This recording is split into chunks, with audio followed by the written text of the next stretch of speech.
Ambulance driver sa Basak Lapu-Lapu City nanawagan og hinabang alang sa operasyon siyang anak ka babae nga nasamad ang naong human maigo sa bildo sa Jealousy ug natabunan sa haligi ang ilang panimay atol sa pag-igo sa bagyong Odette. Si Luan Mayrondina sa report. Nakagawas na sa tambalanan ang 20 anyos nga si Michelle Pardillo kinsa nahiagom og samad sa iyang naong. Human siya maigo sa mga nangabuak nga bildo sa Jealousy ug natumbahan sa haligi sa ilang balay atol sa bagyong Odette.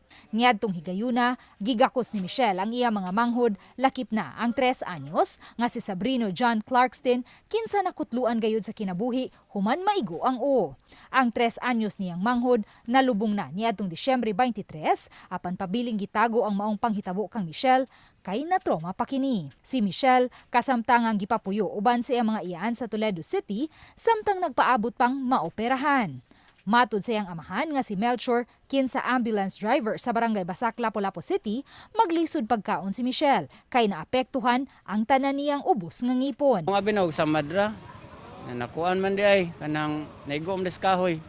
Mo na iyang ngipon karon daghan kay nangawingig nga riyang naong nang nahiwi na ba. Din sa katarong kuan, din sa katarong og istorya na muliko pa iyang istoryahan. Mura bitaw kanang kuan siya na wa siya kabalo unsa ni tabo niya. Nang inahanglan sila og 85,000 pesos alang sa operasyon. Nag-inusara lang nga gibuhi ni Melchor ang iyang 5 ka mga anak human sila magkabuwag sa iyang asawa. Busa na diin-diin na siya sa pagdangop aron makakuha og hinabang pinansyal. Mga laygog tabang sa mga tao kinsa tong mga kuan nga para maoperahan taon siya kay luoy kay ang sitwasyon ay dili sa katarog kaon, dili sa katarog istorya.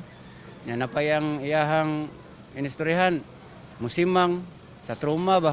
Ang GMA Kapuso Foundation mihatag na og mga relief goods ngadto kang Melchor alang sa pang-adlaw-adlaw nilang konsumo.